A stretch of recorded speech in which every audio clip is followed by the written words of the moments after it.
प्यारे बच्चों, हमारा आज का विषय है संत आंदोलन। ये हमारा 8वां चैप्टर है, भक्ति सूफी परंपरा। इसमें हमने पहले वैष्णव आंदोलन पढ़ा था और अब संत आंदोलन के बारे में हम पढ़ेंगे। संत वो थे जो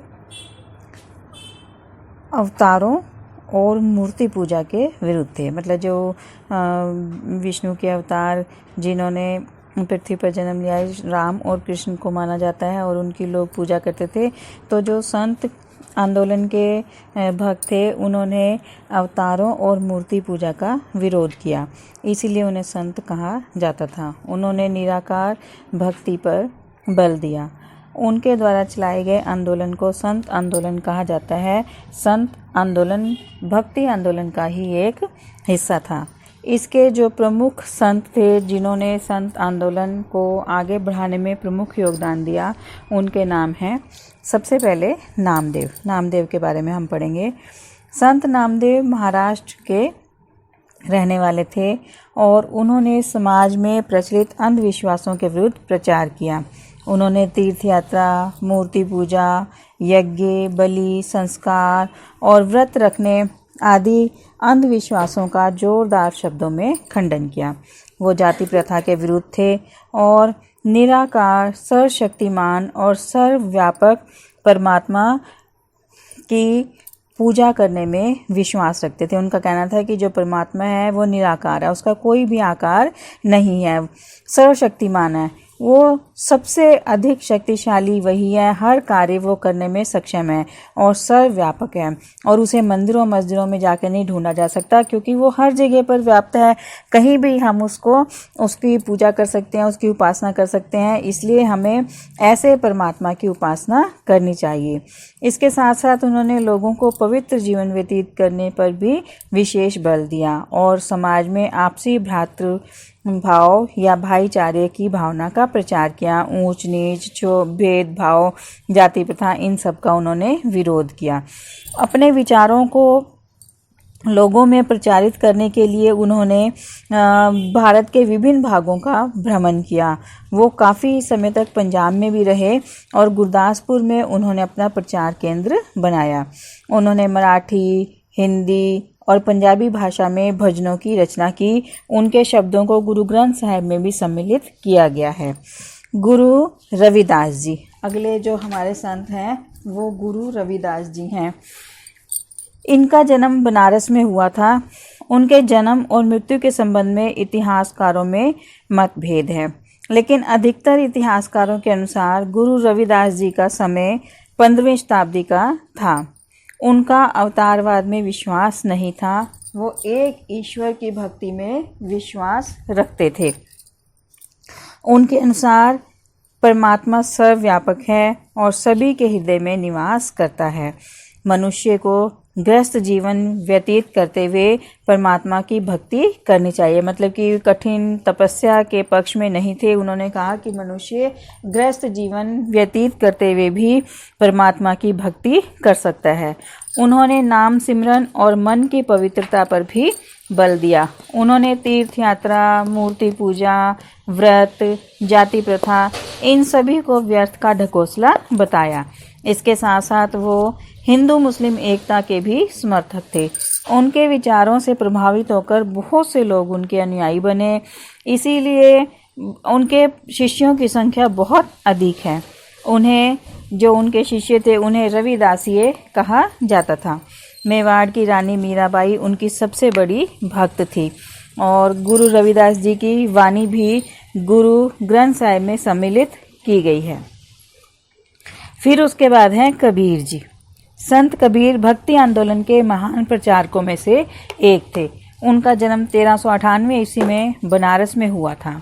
कहा जाता है कि कबीर जी का जन्म एक हिंदू परिवार में हुआ था, लेकिन उनका पालन पोषण एक मुस्लिम परिवार ने किया जो कि बहुत ही गरीब थे और जुलाहे का कार्य करते थे।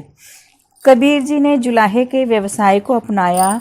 उनका विवाह लोई नामक लड़की से हुआ और उनके दो बच्चे कमाल और कमाली नाम के थे। गृहस्थ जीवन में रहने के बावजूद भी संत कबीर जी ने अपना अधिकतर समय प्रभु भक्ति में व्यतीत किया। उन्होंने हिंदू संत गोसाई अष्टम तथा मुस्लिम संत मीर तकी जी से दोनों से धार्मिक साहित्य और रस्म रिवाजों के संबंध में काफ़ी जानकारी प्राप्त की। वो रामानंद जी के विचारों से इतने ज़्यादा प्रभावित हुए कि उनके शिष्य बन गए। कबीर जी ने आदर्शों का प्रचार, अपनी शिक्षाओं का प्रचार हिंदी भाषा में किया। उनकी वाणी 3 विशिष्ट परिपाटियों में संकलित की गई है। कबीर बीजक का संकलन उत्तर प्रदेश के कबीर पंथियों द्वारा किया गया है। कबीर ग्रंथावली का संबंध राजस्थान के दादू पंथियों से है। इसके अलावा कबीर जी के अनेक पद आदि ग्रंथ में भी संकलित किए गए हैं। कबीर जी की कुछ रचनाओं को उल्ट बांसी के नाम से भी जाना जाता है।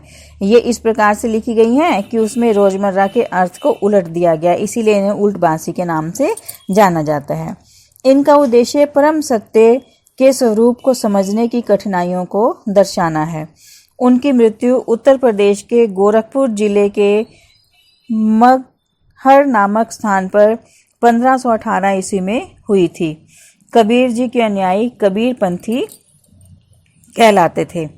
संत कबीर जी के उपदेश बहुत ज़्यादा सीधे और सरल थे।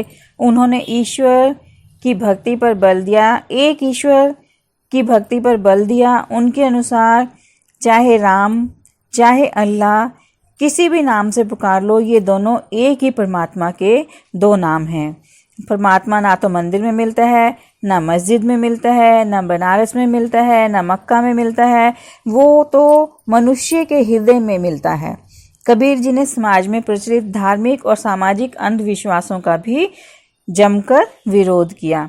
उन्होंने मूर्ति पूजा, नदियों में स्नान करना, उपवास रखना, रोजे रखना, कब्रों की पूजा करना, जादू टोनों में विश्वास रखना, इन सभी कुप्रथाओं का विरोध किया और इनके विरुद्ध प्रचार भी किया। उन्होंने जाति प्रथा का भी विरोध किया। उन्होंने कहा कि प्रत्येक मनुष्य को अपने कर्मों के अनुसार फल मिलता है, ना कि जाति के आधार पर। इसलिए जाति प्रथा पर कोई भी विश्वास नहीं करना चाहिए। सब मनुष्य ईश्वर की संतान है, इसलिए कोई भी छोटा या बड़ा नहीं है। उन्होंने सती प्रथा और बाल विवाह का भी विरोध किया। उन्होंने धार्मिक सहनशीलता और आपसी भाईचारे का संदेश दिया। उन्होंने लोगों को सादा और पवित्र जीवन व्यतीत करने के लिए प्रेरित किया। हिंदुओं और मुसलमानों के मध्य जो नफरत की भावना आ चुकी थी, उसको भी दूर करने का प्रयास किया। मतलब कुल मिलाकर क्या था कि इन सभी संतों ने समाज में फैली हुई बुराइयों को दूर करने का प्रयास किया और इसके साथ साथ एक ईश्वर की उपासना पर बल दिया। फिर उसके बाद है गुरु नानक देव जी। गुरु नानक देव जी का संत आंदोलन में प्रशंसनीय योगदान रहा है। वो सिख धर्म के संस्थापक थे। उन्होंने सिख धर्म की स्थापना की थी। उनका जन्म 1469 ईस्वी में तलवंडी नामक स्थान पर हुआ था। इस स्थान को ननकाना साहिब के नाम से जाना जाता है, जो कि पाकिस्तान में स्थित है। उन्होंने 30 वर्ष की आयु में सत्य की प्राप्ति की थी। सत्य की प्राप्ति के पश्चात गुरुजी ने सर्वप्रथम ये शब्द कहे, ना को हिंदू ना को मुसलमान। मतलब कि ना तो कोई हिंदू है ना कोई मुसलमान है, सब एक ईश्वर की संतान है, इसलिए सब आपस में भाई भाई हैं। उन्होंने कहा कि हिंदू और मुस्लिम कोई अलग अलग नहीं है, दोनों एक परमात्मा की संतान हैं, इसलिए उनमें कोई भी अंतर नहीं है। सत्य की प्राप्ति के पश्चात गुरु नानक देव जी भारत और भारत से बाहर कई स्थानों पर उन्होंने भ्रमण किया, जिनको उनकी उदासियां कहा जाता है। मतलब जहाँ जहाँ उन्होंने यात्राएं की, इन यात्राओं को उदासियां कहा जाता है। इन उदासियों के दौरान गुरुजी बहुत से हिंदू और मुस्लिम तीर्थ स्थानों पर भी गए। बहुत लोगों से उन्होंने बातचीत की, उनसे विचार विमर्श किया और उन्होंने अपने विचार पंजाबी भाषा में शब्द के माध्यम से लोगों के सामने में रखे थे। शब्द गाते समय गुरुजी का साथ उनका सेवक भाई मर्दाना देता था और भाई मर्दाना रबाब बजाकर उनके भजनों में अपनी मदद करता था। गुरु नानक देव जी एक परमात्मा या एक ईश्वर की भक्ति में विश्वास रखते थे। उन्होंने कहा परमात्मा के दो रूप हैं, एक निर्गुण और एक सगुण। परमात्मा सर्वशक्तिमान और अनंत है, निराकार और सर्वव्यापक है, सबसे महान है। अगर उसकी कृपा हो जाए तो मनुष्य भव सागर को पार कर सकता है, लेकिन अगर उसकी कृपा नहीं है तो मनुष्य इसी संसार में भटकता रहता है। मनुष्य काम, क्रोध, लोभ, मोह और अहंकार जैसे 5 शत्रुओं के मायाजाल में फंसा हुआ है, इसलिए उसको मुक्ति प्राप्त करना मुश्किल होता है। मुक्ति प्राप्ति के लिए गुरु का होना बहुत ही आवश्यक बताया गुरु नानक देव जी ने। उन्होंने कहा कि परमात्मा ही सच्चा गुरु है, परमात्मा की कृपा से ही सच्चा गुरु प्राप्त होता है और सच्चा गुरु परमात्मा से मिलने का रास्ता बताता है। गुरु नानक देव जी की ईश्वर की निकटता प्राप्त करने के लिए व्यवहार और चरित्र की पवित्रता पर बहुत अधिक बल देने की नीति थी। मतलब उन्होंने कहा कि व्यक्ति को अपना व्यवहार पवित्र रखना चाहिए और चरित्र को भी पवित्र रखना चाहिए, तभी ईश्वर की प्राप्ति हो सकती है। वो गृहस्थ जीवन त्यागने के पक्ष में नहीं थे। उन्होंने कहा कि मनुष्य को गृहस्थ जीवन में रहते हुए ही ईश्वर की आराधना करनी चाहिए और उसकी प्राप्ति के प्रयास करने चाहिए। उन्होंने समाज में फैले हुए अंधविश्वासों जैसे मूर्ति पूजा, जाति प्रथा, तीर्थ यात्रा, स्त्रियों से दुर्व्यवहार, इन सभी का खंडन किया और आपसी भाईचारे को उन्होंने प्रसारित किया। उन्होंने हिंदू और मुसलमानों के बीच नफरत को भी समाप्त करने का प्रयास किया। उनकी शिक्षा लोगों के दिलों पर गहरे तक असर करती थी और भारी संख्या में लोग उनके शिष्य बन गए। 1539 ईस्वी में करतारपुर में गुरु नानक देव जी ने अपना शरीर त्याग दिया, अर्थात वो ज्योति ज्योत समा गए। गुरु नानक देव जी ने अपने शिष्यों को एकत्रित करने के लिए, संगठित करने के लिए, आपस में जोड़ने के लिए 2 संस्थाओं संगत और पंगत की स्थापना की। संगत से अभिप्राय है सामुदायिक उपासना, मतलब कि सब इकट्ठे मिलकर ईश्वर की उपासना करें बिना किसी भेदभाव के, एक साथ एक स्थान पर बैठकर। और पंगत से अभिप्राय है सामुदायिक लंगर। यहाँ पर भी सभी को पंगत में या पंक्ति में या एक ही लाइन में बिना किसी ऊंच नीच या जाति के भेदभाव के एक ही रसोई में बने हुए खाने को खाना देना या खाना प्राप्त करना, जिससे कि उनमें आपसी भाईचारे की भावना बढ़े। तो 2 संस्थाओं की उन्होंने शुरुआत की, संगत और पंगत। ठीक है। उन्होंने अपने अनुयायी भाई लहना जी को अंगद के नाम से गुरु गद्दी पर आसीन किया। मतलब जैसे कोई भी गुरु हैं वो अपने पश्चात अपना उत्तराधिकारी नियुक्त करते हैं, तो उनके एक शिष्य थे जिनका नाम था भाई लहना। तो उन्होंने उनको अपना नाम देकर कि तुम मेरे अंग हो, अंगद नाम उनको देकर उनको अपनी गुरु गद्दी पर अपना उत्तराधिकारी बनाया। और इसके पश्चात ये रिवाज लंबे समय तक चला, जो सिखों के 10वें गुरु गोबिंद सिंह जी तक चला। ठीक है। मतलब कि पहले गुरु नानक देव जी थे और फिर उसके बाद 10वें गुरु गोबिंद सिंह जी थे। तो इस तरह से 10 गुरु इनके बने। उसके बाद गुरु गोबिंद सिंह जी ने गुरु ग्रंथ साहिब जी को गुरु का दर्जा दिया। इसमें जो पहले 5 गुरु थे और अनेक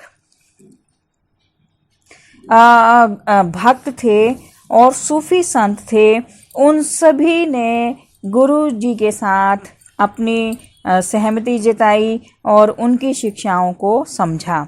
गुरु अर्जुन देव जी सिखों के 5वें गुरु थे। उन्होंने 1604 ईस्वी में आदि ग्रंथ साहिब का संकलन किया। इस ग्रंथ साहिब में पहले 5 गुरुओं के वाणी को दर्ज किया गया है और 10वें गुरु गुरु गोबिंद सिंह जी ने इसमें 9वें गुरु गुरु तेग बहादुर जी की वाणी को भी सम्मिलित किया और आदि ग्रंथ साहिब को गुरु ग्रंथ साहिब का नाम दिया। गुरु गोबिंद सिंह जी ने 1699 ईस्वी में आनंदपुर साहिब में खालसा पंथ की स्थापना करके एक क्रांतिकारी कदम उठाया और उन्होंने जो ये सबसे पहले जिन्होंने खालसा पंथ को अपनाया था उनको 5 प्यारे का नाम दिया और इसमें जितने भी लोग सम्मिलित हुए खालसा पंथ में उनको 5 प्रतीकों केश, कृपान, कछेरा, कंगा और लोहे का कड़ा धारण करने को अनिवार्य बताया। प्रत्येक सिख के लिए अनिवार्य था कि वो इन 5 चीज़ों को धारण करे। ठीक है। फिर उसके बाद आ गया दादू दयाल। दादू दयाल का जन्म अहमदाबाद में हुआ और उन्होंने अपना अधिकतर जीवन राजस्थान में व्यतीत किया था। उन्होंने एक ईश्वर की भक्ति पर बल दिया। वो परमात्मा को सर्वव्यापक और सर्वशक्तिमान समझते थे। उनके अनुसार प्रत्येक मनुष्य के हृदय में परमात्मा का निवास होता है। मुक्ति प्राप्त करने के लिए उन्होंने आत्म त्याग को आवश्यक बताया और आपसी भाईचारे को प्रोत्साहित किया। वो हिंदू मुस्लिम एकता के भी समर्थक थे। वो धर्म के बाह्य आडंबरों के विरुद्ध थे। उन्होंने धर्म से संबंधित उच्च कोटि के काव्य की भी रचना की। उनके द्वारा लिखे गए धार्मिक ग्रंथ को दादू दयाल जी की वाणी कहा जाता है। उनके अनुयायी दादूपंथी कहलाते थे। इसके अतिरिक्त कुछ अन्य संत भी हुए हैं जिन्होंने इस आंदोलन में अपना महत्वपूर्ण योगदान दिया। संत आंदोलन के जो अन्य संत थे उनमें से प्रमुख थे संत ज्ञानेश्वर, तुकाराम, रामदास, सुंदरदास। ये सभी संतों ने भी इस आंदोलन के विकास में अपना महत्वपूर्ण योगदान दिया। तो ये कुछ संत थे जिन्होंने भक्ति आंदोलन के समय अपने प्रयासों से समाज में फैली हुई बुराइयों को दूर करने का प्रयास किया और एक ईश्वर की उपासना पर विशेष बल दिया। धन्यवाद।